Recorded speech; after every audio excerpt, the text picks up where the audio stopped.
Episode 7 of Alien Earth wasn't just about Wendy unleashing the Xenomorph. It was about all the secrets and hidden agendas finally cracking open. But here's the thing. This episode left us with some massive questions that don't just explain what happened, but explore what's really going on in the show. Welcome to The Real Spot. I'm Bobby Foster. This isn't just about pointing out Easter eggs, it's a deep dive into what really matters in this show. Let's dive in. The world is split on if they like this idea of a domesticated Xenomorph. But me, I'm wondering if Wendy even really controls it. Or is she just communicating with it? Because there's a big difference there. On one hand, she could be telling the Xenomorph what to do, and the Xenomorph chooses to listen to her. On the other hand, Wendy tells the Xenomorph what to do, and it has no choice but to listen to her. Two completely different things going on there. I'd find it much more interesting if the Xenomorph was choosing to listen to her, choosing to team up with her. I feel like that just provides more tension and drama and conflict in the story. But the question still is, how is Wendy doing this? We know that she can hear the frequency that the Xenomorphs communicate in, but the other hybrids can't. So I feel like something must have happened in her transition from being Marcy to being Wendy. I've brought this up before, but my theory is Kirsh has something to do with it. And we'll talk about Kirsh more later, but I still think he's plotting something. Now we see that this one Xenomorph is under her control, but will the new Xenomorph that was just born also be under her control? Because if she's able to control all the Xenomorphs, she just became the strongest person, hybrid in the world. And we already saw this episode how Cavalier was already becoming a little bit afraid of her and what she's capable of. He knows that they're stronger than him and potentially smarter than him.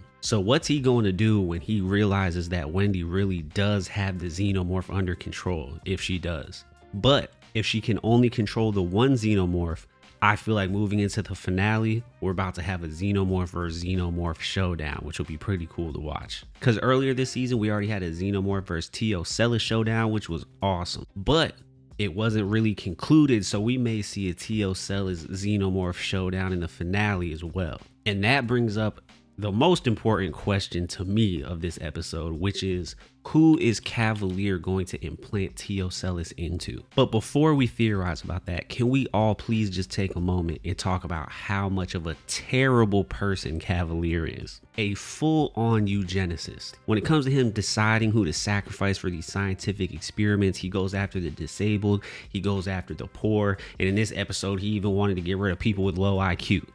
I'm saying you're right. We should switch it into a person.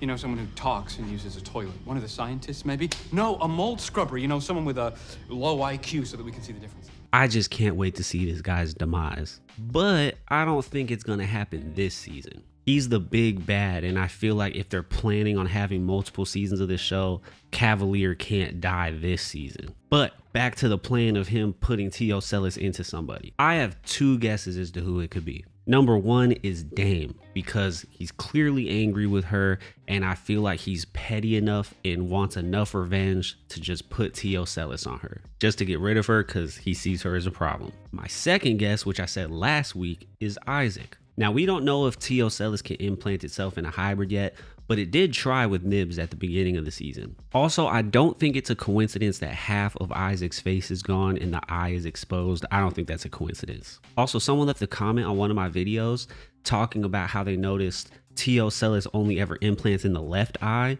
and it's Isaac's left eye that's exposed. But why does Cavalier even want to do this? He said that he wants to communicate with T.Ocellus because he found out this episode that it's extremely smart. And also it would finish the plot point from the beginning of the season where he said he wants to have a conversation with something smarter than himself. But he's gonna run into a bit of an issue here. And it's because he doesn't know what we know as the audience. We saw T.Ocellus take over a human before on the Maginot, and it still wasn't able to communicate. It still was only making noises in its own language. So unless it's learned English since then or something, Cavalier is going to be disappointed. And yeah, it does understand English because it was able to communicate with Cavalier. So maybe it learned in the meantime. Maybe it will know how to talk if it takes over a human or a hybrid. But who do you think T.Ocellus is going to take over? Leave your theories below. Also, if you love Alien Earth but you don't have anybody to talk about it with, go ahead and join the Real Spot Discord. We love to talk about shows in there, and we would love to have you in those conversations. Now, I mentioned earlier that Cavalier seems afraid of the hybrids now. You know who else seems afraid of them too? Hermit. But is Hermit now afraid of Wendy? I think so. I think when Wendy commanded the Xenomorph to kill all those people, it took Hermit by surprise. Probably due to the ease in which she did it and the lack of regret or anything that she felt afterwards. But the last straw was Nibs just demolishing those people and about to kill his friend. There's a moment where there's just shock on Hermit's face after he shoots Nibs, and I don't know if that's because he realized what he did or if he was just putting everything together and he's just genuinely afraid of the hybrids now. But more importantly, I'm wondering if he sees Wendy as his sister still. Because when they visited the gravesite and saw Marcy's body, I feel like it distanced him from Wendy. It gave him a moment to realize that this isn't really his sister, it's just a hybrid. And it felt like the whole episode was about him and Wendy getting this distance in between them, seeing how different Wendy really is from Marcy. So is he going to protect Wendy moving forward? Or is he going to end up on Team Prodigy? Now that he's seen the damage that hybrids can do, is he going to see them as an enemy moving forward? What do you think about that? Let me know below. And talking about family dynamics, let's go with a father figure real quick. What team is Kirsh on? It seems like he had everything in play this episode just to set up Morrow to capture him, which makes me think that he's on Team Prodigy. But truthfully, I still don't know. I think he wants what's best for the hybrids, where Cavalier doesn't seem to care too much about the hybrids. And so he knew what was going on with Morrow and Slightly. So in that moment, he had to do what he had to do to make sure Slightly would be okay. And the reason I'm calling him a father figure is because obviously throughout the season, that's what it was giving. But in this episode specifically, he called them boys, called Slightly and Smee boys, in a tone that a father would do. Boys, get over here. You two are grounded.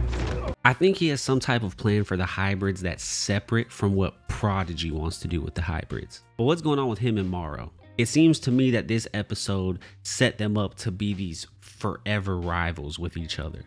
This isn't over. Nothing ever is. And that's cool with me because they're two of my favorite characters in the entire show. Their dynamic is definitely not over. But what do you think Kirsh is planning? Because I truly can't figure it out yet. Do you think it's going to be revealed in the finale, or it's going to be something we're not going to figure out till next season?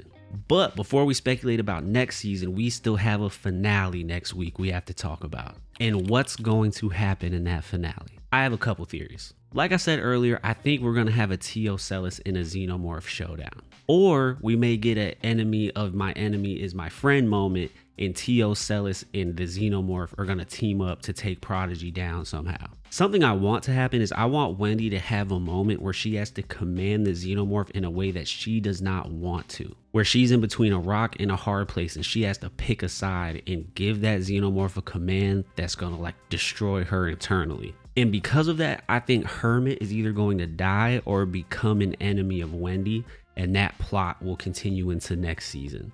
I hope Morrow and Kirsh both stay alive because I need them in this show moving forward. I do think Cavalier is going to have that conversation with T.Ocellus somehow. But if T.Ocellus can't speak English when he gets transferred into a human body, I think the only way they could finish that plot point is to have it be a metaphorical conversation where T.Ocellus takes over Cavalier, and in that way Cavalier is having a conversation with T.Ocellus, but not in the way that he wanted. Also, I feel like we need a reveal of what the scrubbers are scrubbing. It got set up in the first episode, still hasn't been revealed yet, and I want to know what that is. But with all that being said, what do you want to see in the finale? Discussing these questions and theories is so fun, but now it's your turn. What questions and theories do you have? Leave them below. Or if you want to discuss them more in depth, go ahead and join the Real Spot Discord. Until next week's episode, I'll see y'all.